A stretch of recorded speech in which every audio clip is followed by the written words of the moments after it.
I train heavy, just one, it's my ego, right? I want to always be able to bench 315 and squat 315. But the other thing is I want to be able to show my players that, hey man, no matter how old you get, you can still put some weight on the bar. That's a lot of my motivation too. Hey, I'm Marcus Freeman, head football coach at the University of Notre Dame, Fighting Irish. Today we're going to get into a little bit of what my workout looks like.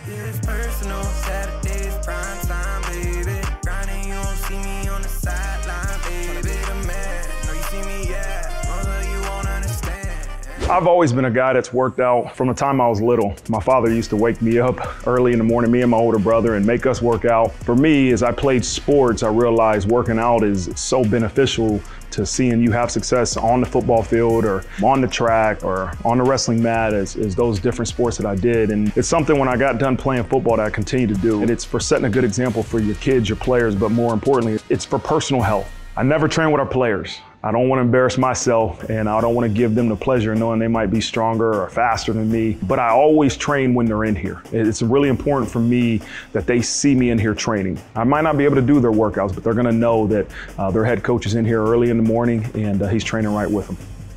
An average day of practice for the Fighting Irish is we'll have them in here early, about 7:30 in the morning. They'll be in here lifting weights, and then they go to class, and then they come back after class, and we have meetings in the afternoon. Then we're on the practice field for about 2 hours, if not a little bit more. And we come back and they have training table, and a lot of them have to go to study hall after that. And so our players, their days are pretty filled around here, but that's what it takes to have success here at the University of Notre Dame. The philosophy behind my workout depends on the time of the year and how much time I have to work out. Right now, it's more of a heavy period, so I'm trying to get some type of mild warm-up jog in and then come in here and do supersets. So like today, we'll do chest and legs. Then tomorrow, I'll come in and do shoulders and back. And the next day, I'll take a day off and just do cardio. But the whole philosophy is to maximize the time that I'm in here and get as many exercises completed that I can. It's time to get going. We need to go out here and get this warm-up jog in, get back in here and start moving some iron. It's time to go to work. Starting, do a little mild jog, a little warm-up jog, and we'll see if you guys can stay up with me.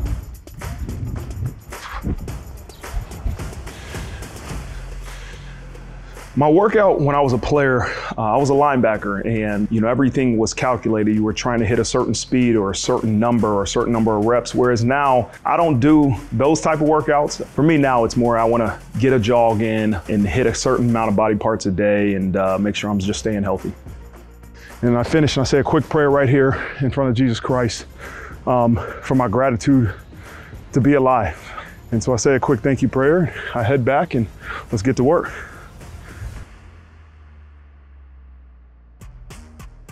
All right, we're gonna get ready to do a superset between heavy squat and dumbbell RDL, which is Romanian deadlift. Basically, the benefits of the squat, to try to keep your heels on the ground, stay flat, get as low as you can, big chest, squeeze your lower back. I'm often a guy that says, do as I say, not as I do. As I get older, man, it gets harder for me to get parallel and below, but I'll get as low as I can today.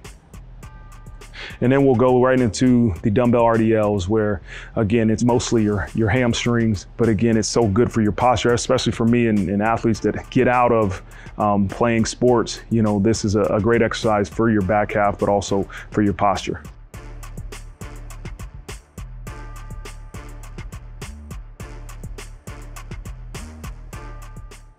And then I usually go 225 for 10, 275 for 8, and then 315, I usually go for about 6. They challenge you a little bit. This weight makes you fight. Gotta fight a little bit. All right.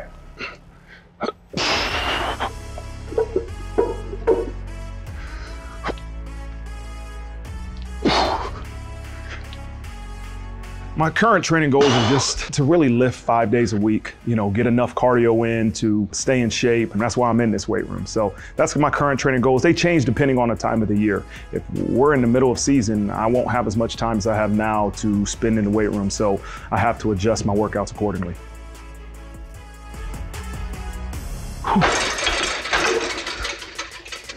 All right, we're gonna move on to our second superset, basic barbell bench press, which obviously it focuses on the chest, but I think it hits so many other parts of your upper body muscles.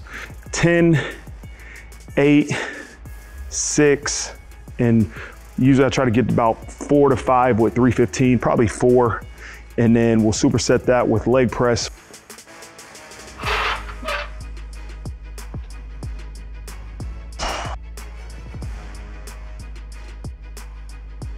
And again, leg press, the benefits of that are true. Again, they're focusing on your lower half, and it's actually a great quad exercise too.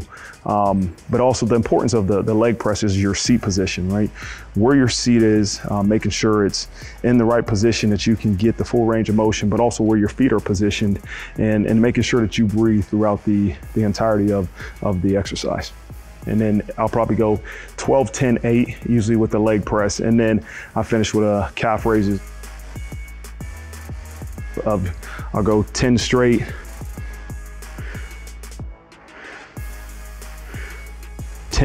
With my feet out. And then 10 with my toes pointing in. All right, we're gonna go into our third superset. This superset will be dumbbell incline bench press. The benefits of this exercise is to truly work more the upper chest, but also you're getting the frontier part of your shoulder, tries. Again, a great upper body lift to coincide with the bench press that we just finished up.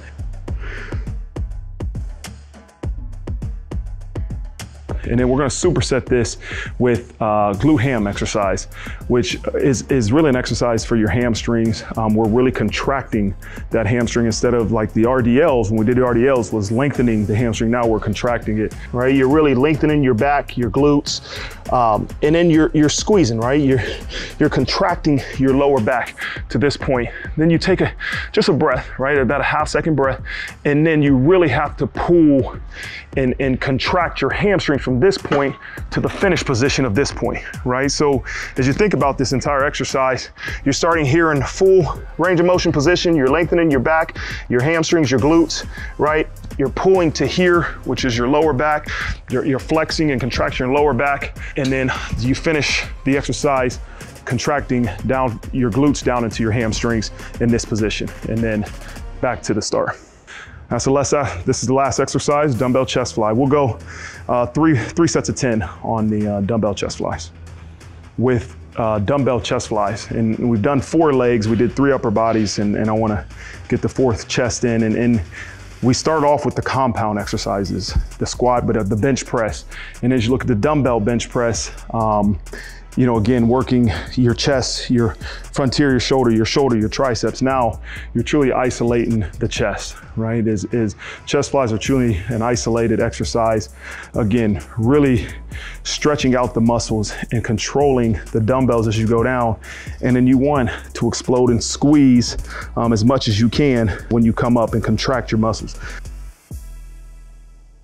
The weight room can challenge you in ways as an individual that you aren't challenged all the time. And no matter how much sleep you get, no matter how you feel, it's a chance for you to accomplish a goal. Some days you're gonna lift more than others. Some days you're gonna feel better than others, but the accomplishment of waking up, checking off, working out off your list is, to me, for me personally, so important. And it's a must do every single day. I want to be the best version of me. I want to be the best father, the best husband, the best football coach I can be. And that means for me, I have to come in here every day and challenge myself. And so I thank you guys for joining me on my workout. This is Marcus Freeman again, head football coach at the University of Notre Dame. Always and forever, go Irish.